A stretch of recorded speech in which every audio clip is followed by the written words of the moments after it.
శివుణ్ణి ఆరాధించే ప్రతి ఒక్కళ్ళకి ఆ రోజు శివునితో మమేకం అయ్యే రోజు.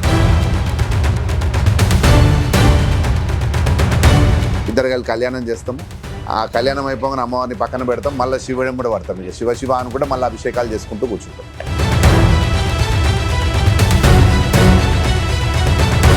శివరాత్రి అంటే వాళ్ళిద్దరి కళ్యాణం రోజు. ఆ రోజు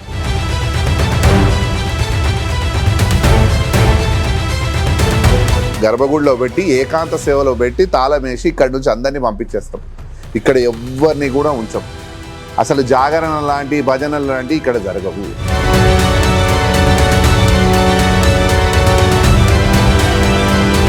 ఆ శక్తులు ఒకటైనప్పుడు వాళ్ళ నుంచి వచ్చే ఆ అద్భుతమైన శక్తిని మనలో తీసుకోవడమే మనము శివరాత్రి. దాత్రి టీవీలో మీ పర్సనల్ ఇంటర్వ్యూ కోసం, వ్యాపార ప్రకటనల కోసం ఈ నెంబర్కి సంప్రదించండి. శివరాత్రి రాబోతుంది. ఆ మహాశివరాత్రి ప్రతి ఒక్కళ్ళకి, శివుణ్ణి ఆరాధించే ప్రతి ఒక్కళ్ళకి ఆ రోజు శివునితో మమేకం అయ్యే రోజు. అసలు అంటే శివరాత్రులు కూడా ఎలా జరుపుతున్నారో మీరు చూస్తున్నారు, జాగారాలు ఎలా చేస్తున్నారో కూడా మీరు చూస్తున్నారు. ఓ టీవీలో అంటే టీవీ చూస్తూ జాగారం చేయడం, లేకపోతే అంటే దైవారాధనలో మమేకం ఆ రోజు మామూలుగా. సో అవి కూడా మీరు గమనించింది అంటే మీరు గమనించే ఉంటారు ఎలా జరుగుతున్నాయి, ఎలా చేయకూడదు, ఎలా చేయాలి. మన గుడిలో దానికి శివరాత్రి అంటే మీరు చెప్పండి. శివరాత్రిని చాలా తప్పుగా జరుపుకుంటాం. నేను చెప్తా, నేను అదే కంప్లీట్ గా ఇంతవరకు జరుగుతున్నదంతా కూడా మనం చూసుకోవాల్సింది ఏంటంటే శివరాత్రిని మనం చాలా తప్పుగా జరుపుతున్నాం. ఎట్లా శివరాత్రి ఏం చేస్తాం? చాలా మంది జాగారం ఏం చేస్తాం జనరల్ గా మీకు తెలిసింది చెప్పండి. అదే సాయంత్రం వరకు ఏం తీసుకోవాలో ఆహారాలు తీసేసుకొని అల్పాహారాలు, ఆ తర్వాత నుంచి ద్రవాహారాలు తీసుకుంటూ ఇక రాత్రి గుళ్ళకు వెళ్తారు. కొంతమంది తిరుగుతూ ఉంటారు. అన్ని గుళ్ళు తిరుగుతారు, ఒక గుడి కాదు. అక్కడ ఉన్న ఎన్ని శివాలయాలు అన్ని చూసుకుంటారు. సో మీకు చెప్తా, అంటే మీరు మొత్తం ఫుల్ ఫ్లెజ్ గా చెప్పాలి. నేను చెప్తా శివరాత్రి రోజు ఏం చేస్తారంటే పొద్దున్న నుంచి సాయంత్రం వరకు ఉపవాసం ఉంటారు. పొద్దున్న నుంచి మధ్యాహ్నం వరకు ఒక శివుడికి మాత్రమే అభిషేకం చేస్తారు. సాయంత్రం ఒక్క పొద్దు వదులుతారు. సాయంత్రం ఒక్క పొద్దు వదిలిన తర్వాత సాయంత్రం నైట్ 12 గంటలకు కళ్యాణం ఉంటుంది అమ్మవారికి. ఆ కళ్యాణం టైంలో శివరాత్రి అంటే అసలు వాళ్ళిద్దరి పెళ్ళి. కానీ మనం ఏం చేస్తామంటే శివరాత్రి రోజు ఒక కళ్యాణం, అమ్మవారు వస్తుంది ఆ టైంకి, ఇద్దరు కలిసి కళ్యాణం చేస్తాము.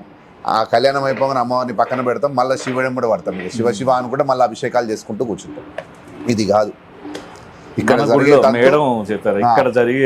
జరిగే తంతు. మాకు అమ్మవారు ఏదైతే చెప్పిన తంతు మీకు చెప్తా.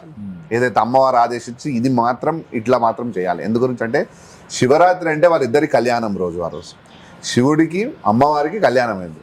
పొద్దున నుంచి మధ్యాహ్నం వరకు వాళ్ళిద్దరికి కలిపి అభిషేకం జరుగుతుంది. సాయంత్రం వరకు కూడా వాళ్ళిద్దరి ఆరాధన జరుగుతుంది. ఆ సాయంత్రం అయిన తర్వాత అందరూ వదిలిన తర్వాత కళ్యాణం ఇక్కడ 8 గంటలకు మొదలవుతుంది. 8 గంటలకు కళ్యాణం మొదలైన తర్వాత 11 గంటల వరకు కళ్యాణం జరుగుతుంది. కళ్యాణం అయిపోయిన తర్వాత వాళ్ళిద్దరిని తీసుకొచ్చి గర్భగుడిలో పెట్టి ఏకాంత సేవలో పెట్టి తాళం వేసి ఇక్కడి నుంచి అందరినీ పంపించేస్తాం. ఇక్కడ ఎవరిని కూడా ఉంచం. అసలు జాగరణ లాంటి భజనలు లాంటి ఇక్కడ జరగవు.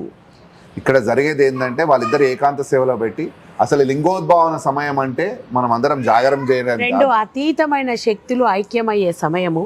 మన పూర్వీకులు కూడా మనని ఒక సర్టన్ టైం వరకే జాగారాన్ని చేసి వాళ్ళిద్దరిని ఆరాధించమని చెప్పిండ్రు. కానీ మనం ఎట్లాంటివి చేస్తున్నాము? పూజలు అవి ఇవి తర్వాత 12 వరకే ఒక నిష్టగా ఉంటాము. ఆ తర్వాత టీవీలు, ఆటలు, ఏవేవో సంథింగ్. దేవుడి ధ్యానంలో మనం ఉండట్లేదు. దేవుడి ధ్యానంలో ఉండడం అంటే ఓపెన్ స్కైలో ఆ రెండు అతీతమైన శక్తులు ఏకమయ్యే ఆ కొద్దిగా సేపు మాత్రమే ఆ శక్తులు ఒకటైనప్పుడు వాళ్ళ నుంచి వచ్చే ఆ అద్భుతమైన శక్తిని మనలో తీసుకోవడమే మనము శివరాత్రి.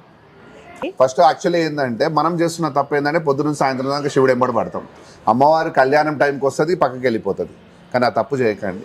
వాళ్ళిద్దరి కళ్యాణం చేయండి, వాళ్ళిద్దరిని ఏకాంతంగా ఉంచండి. పెళ్ళి అయిన తర్వాత మనం ఏం చేయాలి? మనం పెళ్లి చేసుకుంటాం జనరల్గా, వాళ్ళిద్దరిని ఏకాంతంగా వదులుతాం కదా. మరి ఇక్కడ వదులుతున్నాం మనం. ఈ సృష్టి పుట్టినప్పటి నుంచి అమ్మవారిని ఆయనతో కలిపి ఎక్కడా చూడట్లేదు, ఆయనని కలిపి పూజిస్తలేము. వాళ్ళిద్దరు కలుపుతూనే కదా ఒక అద్భుతమైన శక్తి వస్తుంది.